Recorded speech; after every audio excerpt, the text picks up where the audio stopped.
kita mengintip eksistensi budaya, melihat kekuatan budaya Nusantara kini dan nanti. Mari melihat dari celah secara cermat. Mari mengintip di Intip Budaya bersama saya Elfrina Rahman. Salam Pamuji Rahayu, selamat datang di Intip Budaya. Kami akan mengajak Anda untuk melihat fenomena dari perspektif yang lebih terbuka. Mari melihat dari celah dengan cermat di Intip Budaya sampai ke keraknya.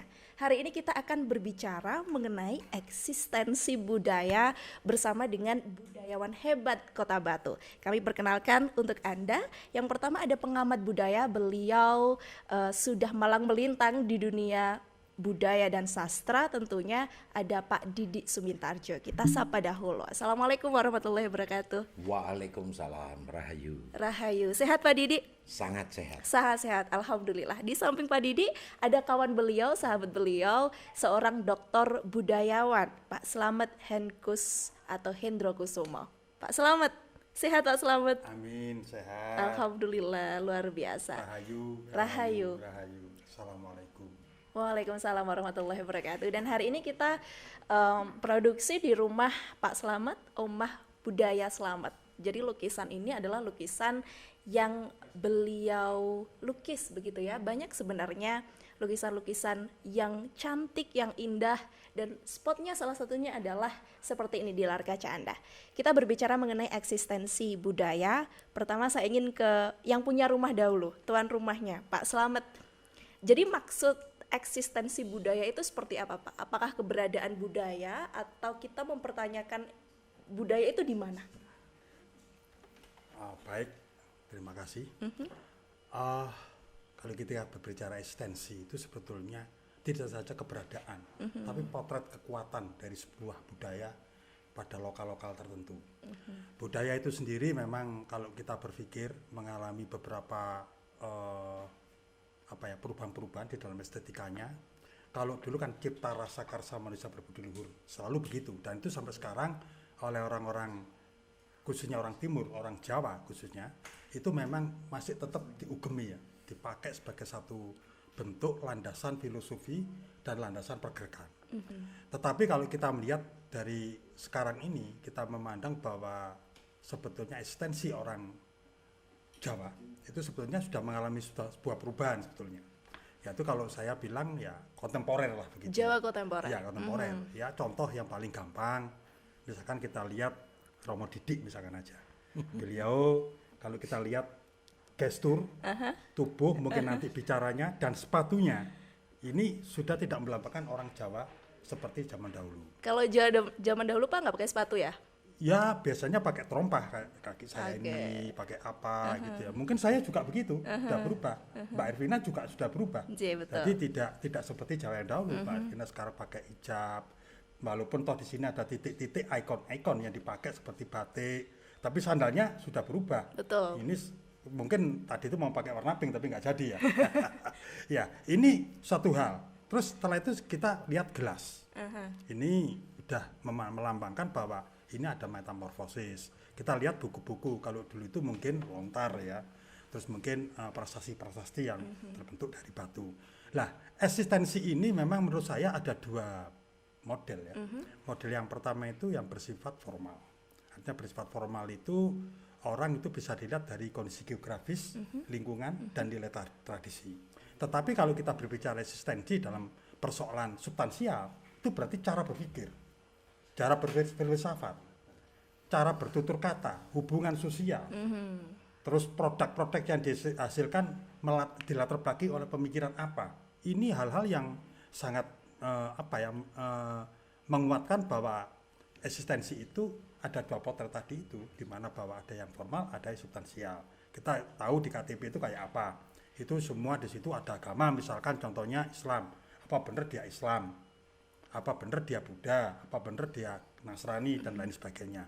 Ini potret-potret di mana bahwa eksistensi yang terkait dengan budaya itu meliputi banyak hal, tidak hanya sekadar kesenian, itu hanya bagian kecil dari kristalisasi yang namanya eksistensi kebudayaan. Pak, berarti kalau ada kekuatan bisa kemudian fluktuatif, Pak. Kadang kemudian budaya itu menjadi kuat atau menjadi lemah karena perubahan tadi? Ya bergantung. Sepanjang jadi interaksi atau hibridasi atau mungkin ekspansi budaya, ketika masyarakat tadi itu tidak menolak, itu berarti tidak ada masalah, berarti bisa diterima. Artinya begini, di dalam suatu pergerakan eksistensi budaya itu memang ada gerakan primordial. Gerakan primordial itu ada 2 titik substansi yang perlu kita amati. Yang pertama itu yang bersifat tertutup, artinya dia tidak menerima perubahan dan tidak menerima unsur-unsur atau anasir-anasir masuk ke ruangan itu, terutama di filosofi, cara berpikir dan lain sebagainya. Itu dia menganggap identitas ini harus dijaga secara murni. Tetapi ada juga gerakan primordial yang bersifat terbuka. Dia menerima sepanjang itu tidak mengganggu dan tidak mengubah atau tidak mengintervensi. Ini yang lebih baik, Pak, daripada yang tertutup atau sebetulnya bukan baik dan buruk, tetapi tergantung masyarakat ini menerima apa tidak. Sehingga eksistensialis ini sebetulnya ketika terjadi perubahan ya itu disitulah. Makanya seperti contoh tadi saya cerita tentang pakaian ya, itu kan berapa tahun baru berubah, mungkin bisa abad ya berubah. Lah ini kenapa sekarang diterima? Karena ini sudah menjadi arus. Nah, ketika eksistensi ini menjadi arus, maka di situ bisa terjadi ada eksistensi baru terhadap persoalan-persoalan kebudayaan. Eksistensi baru terhadap ya. Identitas kebudayaan. Saya lempar ke Pak Didi. Pak, kalau eksistensi budaya seberapa, tadi eksistensi kan adalah kekuatan budaya. Jadi kalau pertanyaannya seberapa kuat budaya Jawa, Pak? Bisa hitung-hitungan nggak Pak Didi? Iya, begini Mbak. Kita ini selalu kalau berbicara budaya itu seolah-olah tradisional. Kan ada kesan tradisional. Betul. Padahal pada saat kita berbicara budaya itu ada yang lokal, yang sifatnya itu tidak universal. Ada budaya yang sifatnya sangat-sangat universal. Terus ada juga budaya yang sifatnya holistik, di mana secara menyeluruh budaya itu tampil. Lanjut Pak Didi. Budaya itu selalu owah gingsir. Budaya itu selalu berubah-ubah. Kalau sekarang yang eksistensi untuk saat ini ya seperti inilah budaya kita. Apakah kita meninggalkan kebudayaan yang ditakutkan? Itu eksistensi budaya itu harus menunjukkan identitas sebetulnya.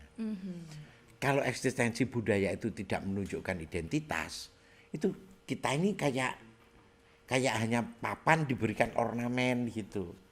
Iya kan? Nah, saat ini apakah budaya yang asli nasional itu masih ada? Menunjukkan identitas ya Pak Mas? Sangat menunjukkan identitas, walaupun ya ada beberapa tempat, tetapi tidak secara universal ada. Begini, budaya gotong royong, budaya itu di semua tempat bisa diterima orang, gotong royong. Terus ada lagi budaya-budaya yang sifatnya masih ulas asih, itu budaya yang itu yang mulai terkikis itu ya. Terus ada budaya yang dalam satu bentuk fisik. Dulu orang selalu nembang, selalu apa itu budaya. Tetapi kan terkikis dengan adanya banyak hal. Perkembangan teknologi akan merubah budaya. Perkembangannya populasi akan merubah budaya. Perkembangan apalagi pengetahuan seseorang dan akan diamini banyak orang akan merubah budaya. Perkembangan kepercayaan akan merubah budaya. Sedikit, walaupun tidak semuanya berubah. Nah, yang kita harapkan, nadyan walaupun ya ada perkembangan teknologi, ada perkembangan apapun, yo mbok yo kita masih punya identitas diri. Itu yang disebut eksistensi. Nah, eksistensi di budaya Jawa itu kuatnya di mana? Ya, budaya Jawa itu eksistensinya yang paling sederhana, kita ngomong budaya Jawa yang masih kuat, itu gupuh, lungguh, suguh. Gupuh, lungguh, suguh. Kita lanjutkan di segmen selanjutnya ya Pak, karena kita harus iklan dahulu. Tetaplah di sini, di Budaya akan segera kembali untuk Anda.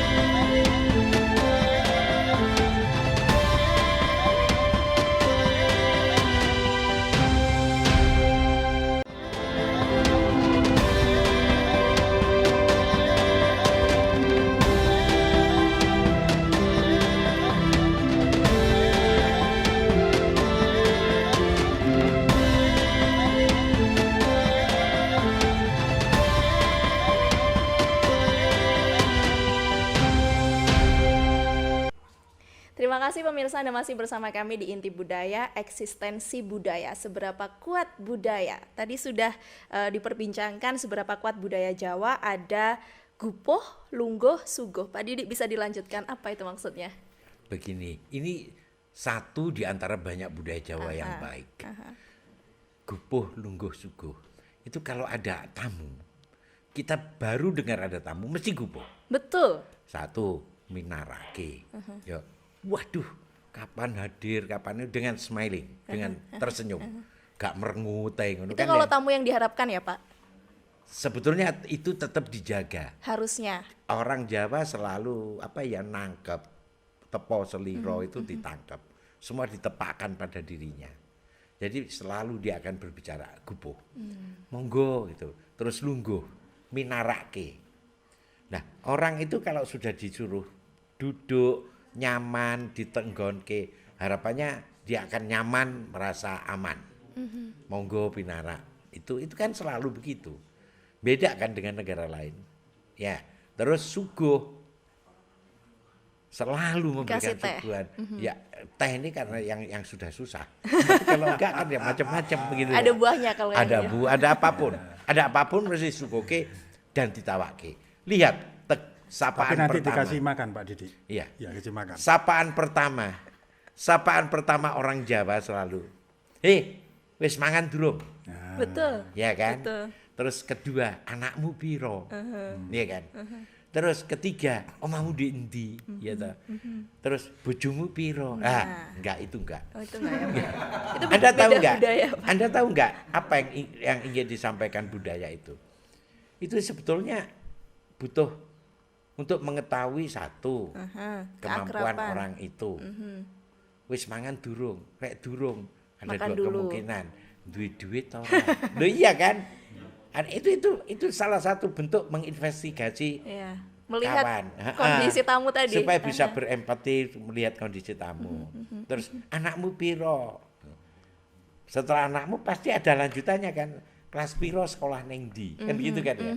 Itu tujuannya, anakku kuliah. Berarti dia punya kemampuan untuk menyekolahkan anak. Bisa diukur. Okay. Itu loh. Terus omahmu neng di. Kalau misalkan, waduh, omah saya misalkan kalau di Surabaya itu kan lebih petanya lebih misalkan di waduh nggonku neng Kalimir, wah ini mesti susah ini. Tapi kalau misalkan nggonmu neng di neng kene Darmo. Nah, kan bisa mengukur itu. Itu sebetulnya kenapa orang Jawa selalu begitu itu untuk menangkui itu.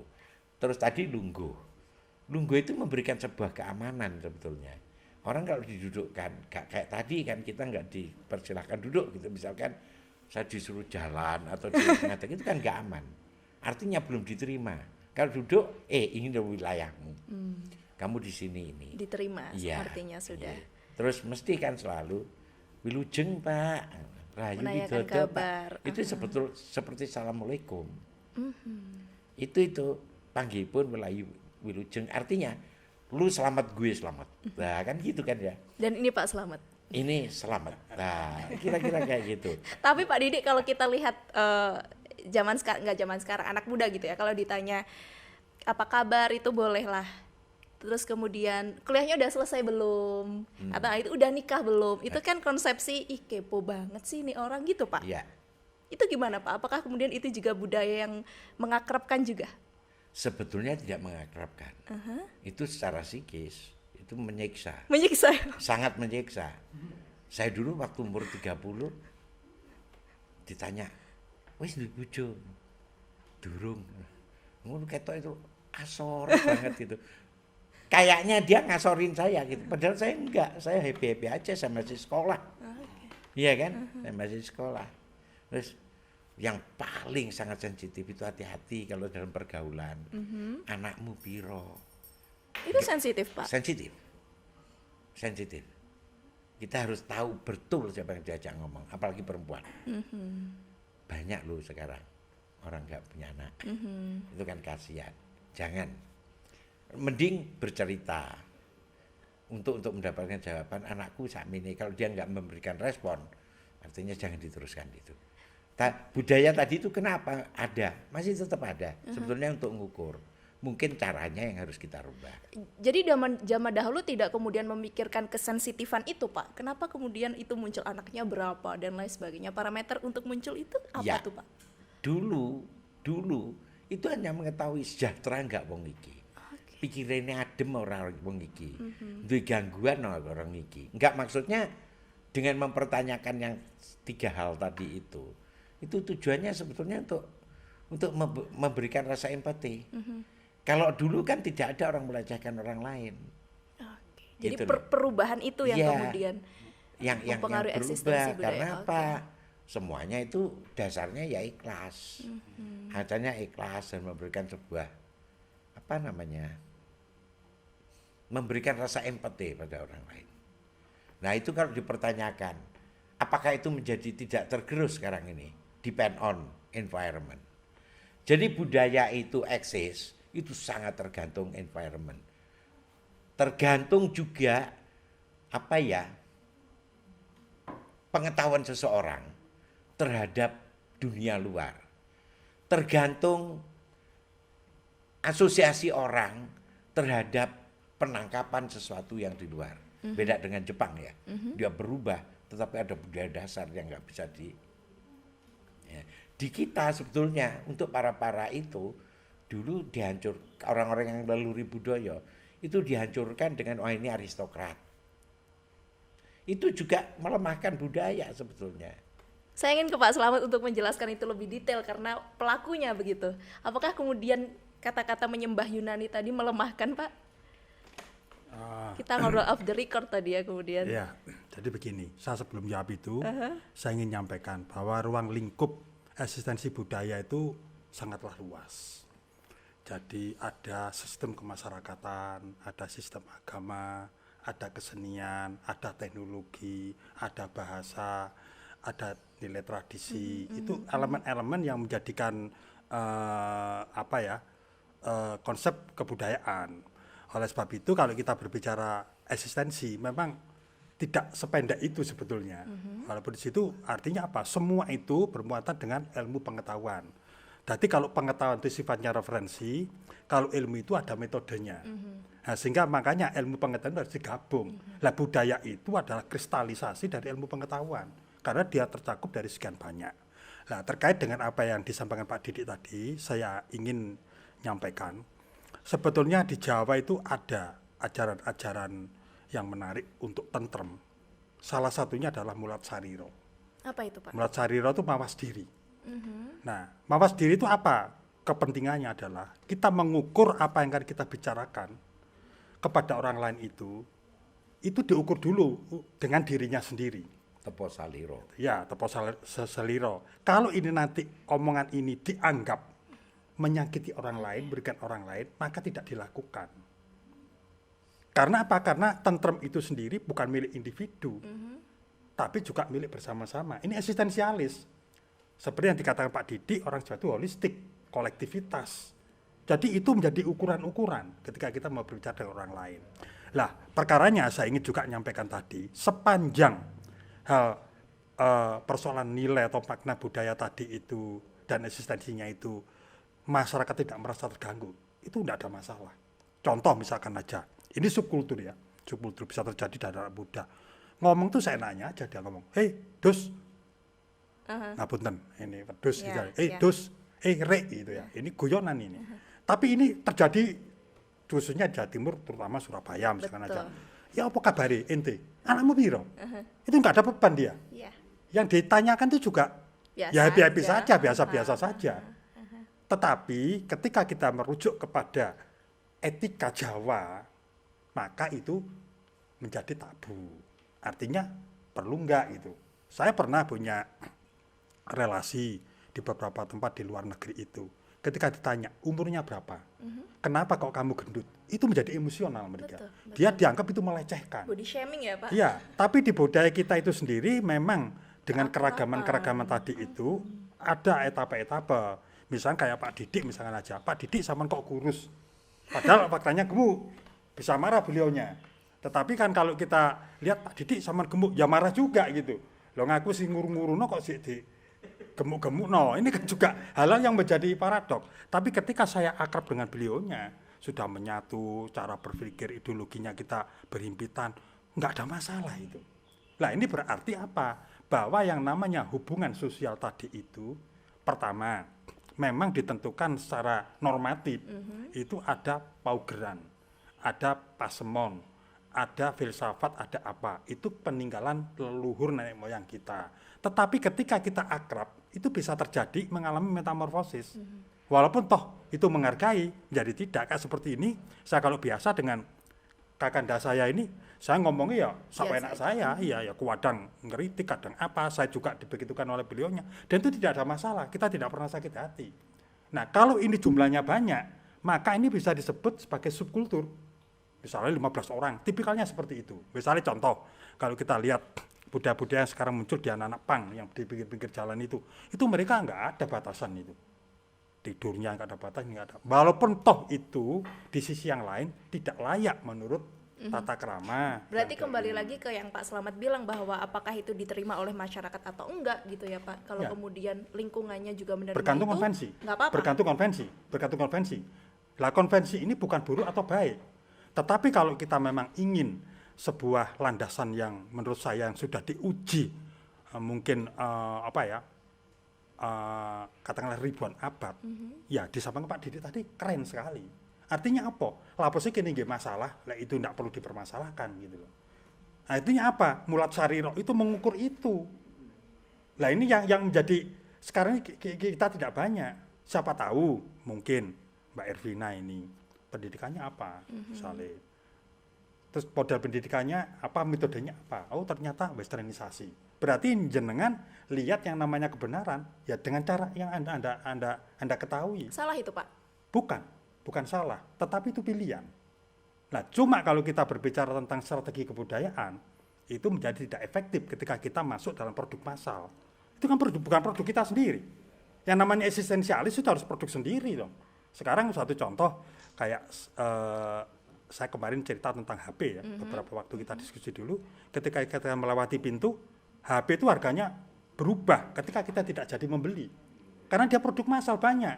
Tapi kalau budaya ini kan tidak. Makanya sekarang beberapa negara seperti Cina, seperti Jepang apa itu masih mempertahankan itu. Karena apa? Ini loh aku gitu loh.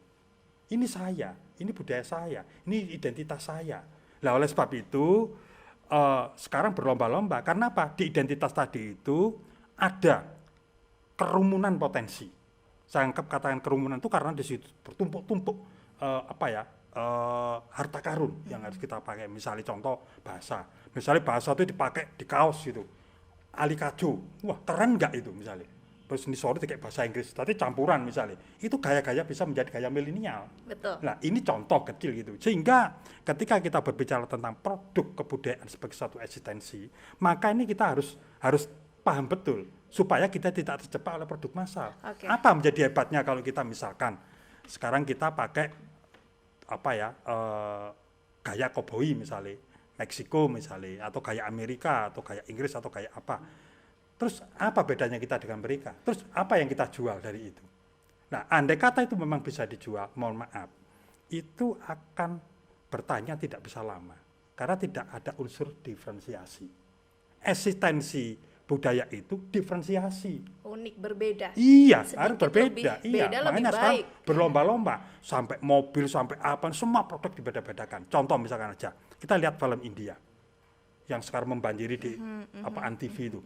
Waduh, apa saja bisa difilmkan. Dan itu tidak pakai alat-alat yang seperti di ATV ini kan ini sudah modern, pakai HP. Cuma editingnya memang digarap dengan baik. Tapi apa yang di situ? Misalnya terkait dengan masalah persoalan kultural, bagaimana kawin, prosesi pernikahan, bagaimana tentang prosesi cara berbicara, hubungan sosial, hubungan kepada orang tua, itu diekspos betul. Sampai yang namanya dekorasi pun, ini tidak dilewatkan oleh itu. Jadi harus mempertahankan identitas itu. Saya ingin ke Pak Didi untuk menganalisa kondisi kita saat ini Pak, di Indonesia begitu ya. Apakah mempertahankan identitas sekuat itu di sini Pak? Seperti yang kemudian Pak Slamet jelaskan di China, di Jepang, di Meksiko dan lain sebagainya. Apakah kita sudah sampai ke sana Pak? Kita mending telat daripada Tidak. Jadi Better begini, late than never. sekarang di negara kita itu ada krisis identitas. Krisisnya apa? Anda ke kota besar nggak kelihatan. Tetapi sekarang mulai mewarnai. Orang pakai kebaya. Tapi non sewu, itu hanya cara berpakaian. Tapi apakah pola pikirnya? Budaya itu kan dipikir. Itu loh. Apa pola pikirnya masih seperti budaya lama? Apakah pola pikirnya atau budaya yang lama ya didevelop, dikembangkan menjadi supaya bisa menerima budaya-budaya dari perkembangannya. Kan juga lucu kalau misalkan saya ya tahu dulu itu kalau kemana-mana nggak pakai transfer, pakai wesel. Wah, saya mempertahankan itu ya salah karena teknologi berubah. Budaya owah gingsir. Kalau kita lihat beberapa di Jawa, ya, Anda lihat ada peninggalan megalitikum yang luar biasa. Artinya pernah ada budaya luar biasa. Terus ada peninggalan candi-candi yang luar biasa. Artinya di Jawa pernah luar biasa. Ada peninggalan manuskrip mengenai kepemimpinan, mengenai rumah tangga, mengenai Panembahan yang luar biasa. Iya kan? Terus setelah itu pasca itu hilang. Iya kan? Hilang kemana? Karena ada infiltrasi budaya lain. Ada orang lain yang duduk di sini. Ada orang Eropa, ada orang Timur Tengah, ada orang Asia, ada orang apa. Ini berpengaruh. Tetapi masih kita bertahan. Justru budaya kita itu ada yang eksis di mereka. Kita punya eksistensi budaya. Artinya begini, budaya itu akan tetap dipakai dan nyaman dan tetap ada keberadaannya bila dia worthy, bila dia itu ada manfaat untuk orang yang Bernilai begitu ya. ada nilai yang ada itu. Ini yang paling yang harus dipahami. Jadi jangan memberikan sebuah gambaran. Harapan saya itu setiap diskusi itu cilik nolak budaya dari luar. Itu loh maksud saya gitu. Kita bukan chauvinisme, tapi ayo budaya kita yang ada, nggak apa-apa kita cangkok, nggak apa-apa kita diseminasikan, nggak apa-apa. Tetapi harus mampu merespon keadaan zaman. Nah, how to-nya itu Pak, Ya. yang kemudian bagaimana cara kita infiltrasi tadi budaya dari luar. Karena kita melihat fenomena sekarang, orang HP aja dibilang haram gitu Pak, musik aja dibilang haram, apa wayang aja dibilang haram. Kita kembali ke budaya tuh gimana kalau itu kemudian dibenturkan dengan agama begitu.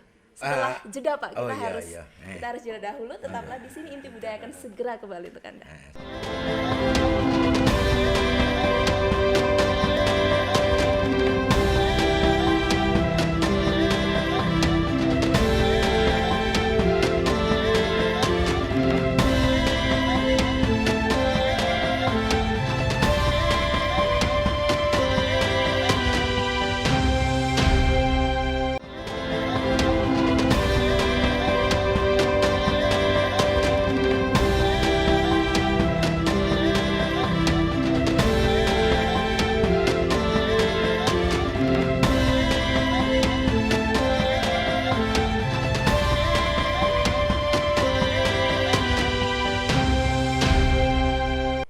Eksistensi budaya menjadi tema kita di Intip Budaya kali ini. How to, bagaimana kemudian kita menginfiltrasi budaya dari luar dan mempertahankan budaya kita sendiri. Rasa cintakah yang kemudian memunculkan itu semua? Saya ingin bertanya ke bapak-bapak yang sudah senior, perjalanan hidupnya makan asam garam sudah banyak dan kemudian memilih budaya Jawa untuk dicintai begitu dan dilestarikan. Pak Didi melanjutkan. Begini, ada satu statement budaya Jawa untuk dicintai. Budaya Nusantara. Budaya Nusantara. Ya. Kalau untuk Jawa, yang saya orang Jawa pasti mencintai.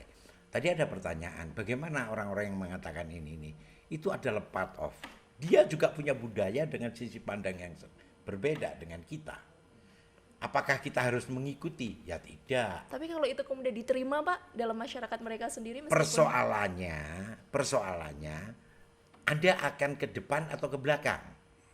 Persoalannya ini punya nilai enggak atas larangan itu.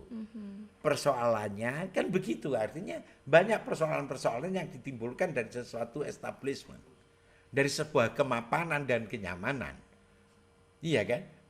Anda mau nggak sekarang tak bengoi, nggak tak telepon? Jangan karena ini buah pengetahuan, buah budi pekerti, budi pikir, pekerti terlaku, buah bekerti yang bermanfaat untuk manusia. Kecuali kalau sudah tidak bermanfaat, tinggalkan bom, good, ya setuju saya. Ya tinggalkan racun, setuju saya, gitu loh. Tetapi ini kan bermanfaat sampai Betul, detik ini. betul. Nah, apakah kayak begini nggak bisa kita absorb? Iya kan? Budaya Jawa, saya balik lagi. Orang Jawa itu terbuka, universal, dan holistik. Terbuka, apapun yang dianggap baik akan dia terima. Ada di blend dengan budayanya, sehingga menimbulkan budaya-budaya baru. Itu orang Jawa. Contohnya, banyak. Dari kemben, ya toh, menjadi BH, iya kan? Terus menjadi ini untuk pakaian. Betul. Nah, untuk makanan misalkan, dulu isone mek sayur bening, sayur lodeh, mulai memanfaatkan banyak-banyak itu kan budaya yang berubah.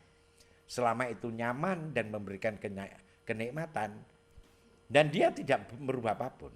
Budaya pakai kayu bakar, begitu tahu persis bahwa keselarasan lingkungan berubah, dia pakai minyak tanah, begitu fosil nggak ada, dia pakai gas, begitu gas juga fosil nggak ada, dia akan mencari alternatif yang lain.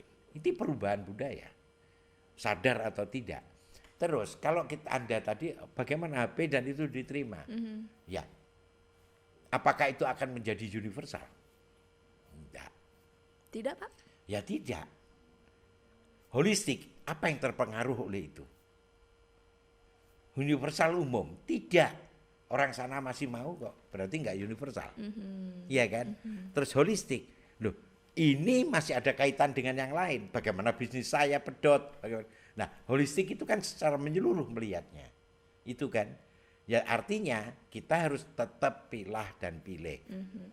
Ada yang satu, tetap jadilah identitas kita. Misalkan, oke, punya gini, punya gini. Ini kan hanya tools. Tetap sampaikan, tetap berbicara dengan tata krama yang baik, tetap ingatkan nasihat-nasihat yang baik, tetap ingatkan alam lingkungan kita yang baik. Itu lebih pada holistik, gitu loh. Daripada kita hanya memenggal bahwa ini ditabrakkan ini itu hitam putih menjadinya, gitu. Dan itu sempit ya, Mbak? Pak, pemikiran yang sempit ya? Yes, sangat sempit dan menurut saya yo kok yo ngesake. Saiki apa ya? Panjenengan punya persoalan. Anu satu contoh. Ibu-ibu punya persoalan. Ya toh, katakan air susunya tidak bancar. Terus apa? Terus dia pakai sesuatu yang lain. Ini enggak boleh, ini enggak boleh. Sekarang pertanyaannya, dia harus tetap hidup atau dia harus diberikan sesuatu yang lain? Jadi nggak kemana-mana. Iya. Nggak bisa, kalau di Jawa tuh obah gitu ya, Pak. Jadi Nggak stuck. bisa. Padahal urip kuwi obah kuwi owah. Itu yang harus konsep urip. Kecuali urip kudu nguripi, ngurip kudu dadi urup, tapi urip kuwi obah kuwi owah kuwi ya pakarti. Pakartin manungsa. Jadi hanya jangan budimu yang baik, tapi pakartimu jelek. Semua harus dijadikan satu, budi pakarti. Antara pikir dan tindakan, laku harus bareng. Baru itu bisa kita dikatakan berbudaya. Berbudaya. Kalau sekarang krisis identitas, karena budaya mana yang harus saya percayai atau mana yang harus saya lestarikan begitu, Pak Slamet? Ini sebetulnya terkait dengan strategi. Aha. Terkait dengan strategi. Jadi ketika kita punya sebuah kekuatan budaya, itu strateginya apa? Tadi itu kan sempat disebutkan ya, wayang haram, HP haram. Loh kenapa kita tidak bilang bahwa yang kita pakai ini haram? Haram juga. Iya, alat apa salahnya gitu. Yang menjadi persoalan itu, satu, bisa terjadi karena pola pikirnya. Bisa terjadi juga karena kepentingannya. Ada interest di sana. Ya, nah, oleh sebab itu sebetulnya bukan substansi dari permasalahan gitu. Misalnya apa sih salah kulit gitu loh. Kok itu menjadi diributkan gitu misalnya. Apa salahnya baju, apa salahnya mic. Nah, tapi yang penting di dalam suatu budaya itu ada akal, ada budi. Akal itu bagaimana mindset berpikir, budi itu bagaimana dia memiliki suatu gerakan tentang kebaikan, iya kan? Itu kan budi. Nah, oleh sebab itu di dalam satu bentuk tentang eksistensialis itu tadi, memang di sini ada beberapa fenomena yang sekarang menjadi noumena juga. Memang sebetulnya kalau kita melihat bagaimana sih bahwa ekspansi budaya asing itu kok menjadi masalah yang selalu diributkan. Nah, berarti di sini identitas itu dipertanyakan kembali. Karena kalau yang namanya budaya asing masuk, itu berarti ada namanya generalisasi. Mungkin bisa terjadi ketika satu contoh dulu zaman Majapahit, Majapahit itu sampai ekspansi sampai di Madagaskar, ya sama. Sekarang kita diekspansi seperti itu, posisinya sama. Nah, cuma permasalahannya ketika kita berbicara tentang strategi kebudayaan yang merupakan satu eksistensialis, itu oleh sebab itu mau apa kita kalau sudah seperti itu? Seperti tadi saya katakan, ketika kita menjadi produk massal, itu tidak akan bisa bertahan lama. Karena tidak berangkat dari akar rumput. Nah, akar rumput kita itu apa? Akar rumput kita itu budaya Nusantara. Ada Jawa, ada Madura, ada Kalimantan, ada Papua, ada apa. Ini limpahan-limpahan dari sebuah bentuk bangunan besar yang disebut warisan. Warisan budaya. Iya, warisan budaya. Ini sangat keren sekali. Satu contoh begini, pada waktu pameran Kias di Amerika itu dulu digagas kalau nggak salah ingat, Profesor Fuad Hasan, Menteri Pendidikannya itu. Semua ribut. Kenapa? Karena begini, karena karya dari saudara kita itu diikutkan.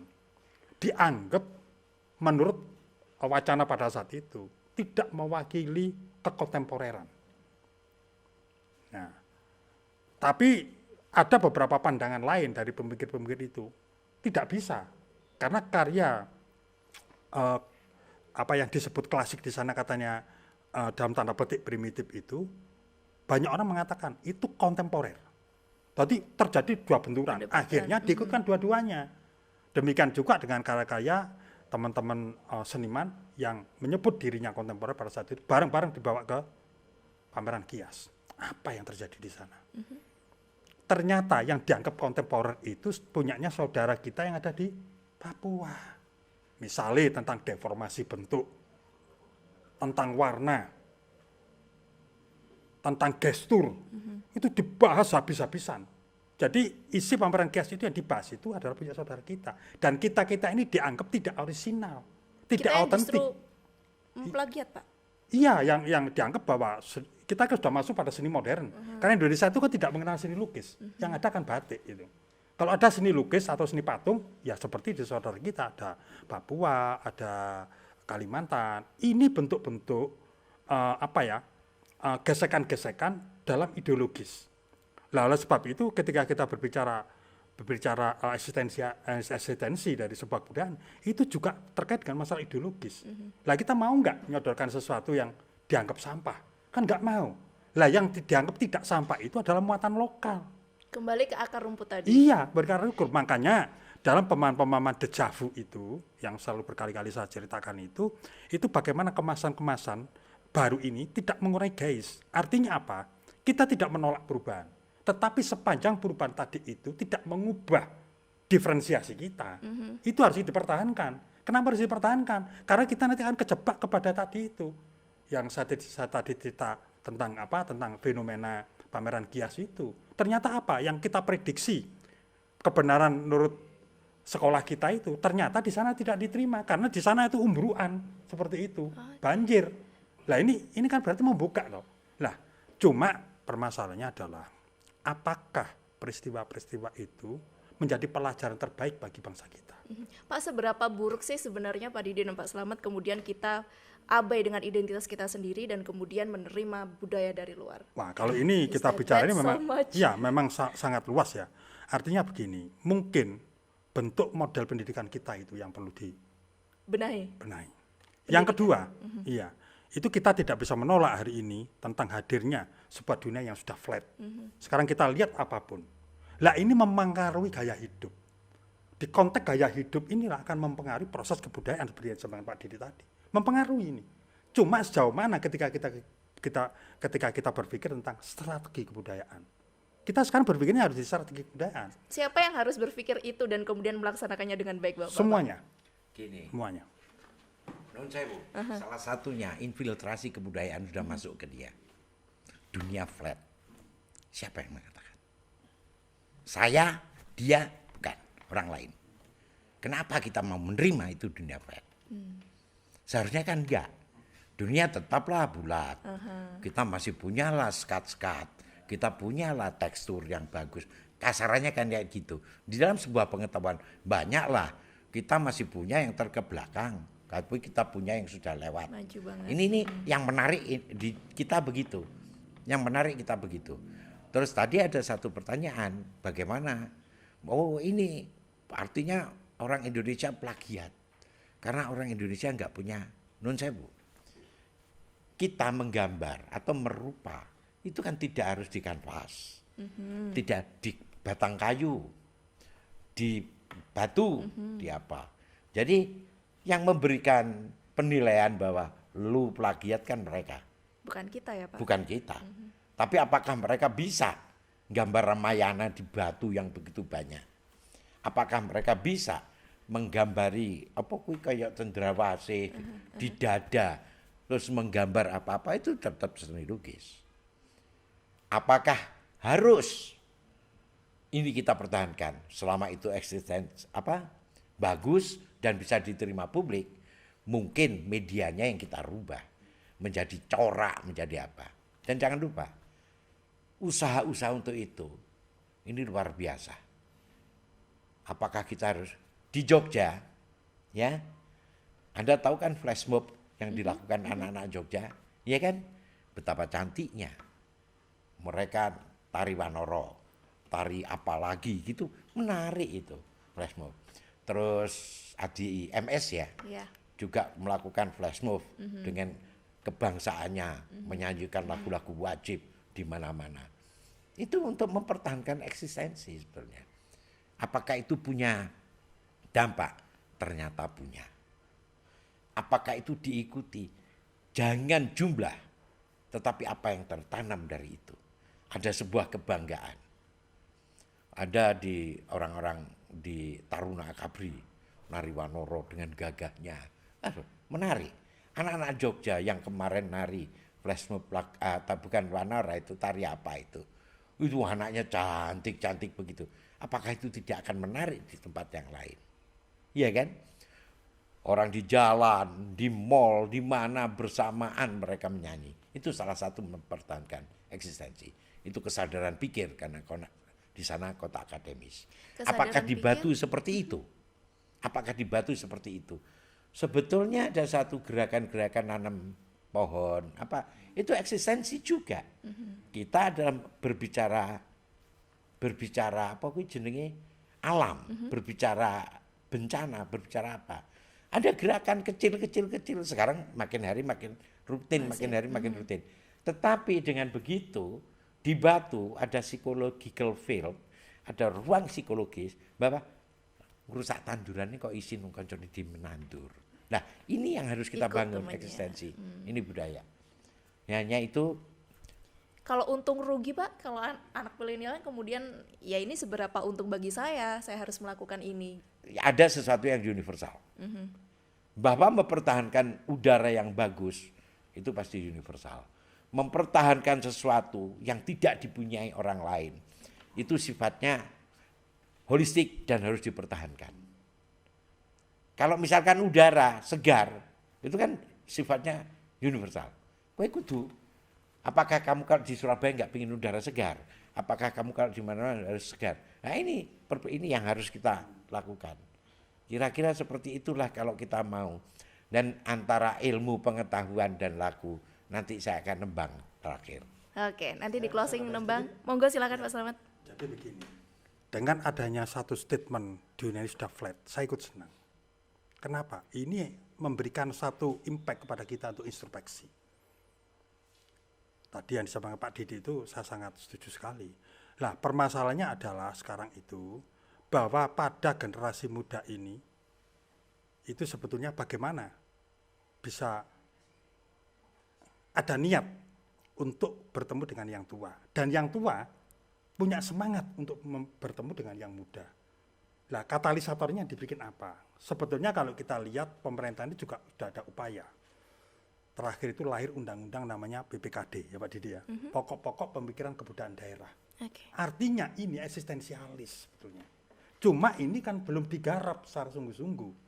Karena satu contoh kita kemarin menggagas ya Pak Didi ya tentang lembaga adat yang ada di sini.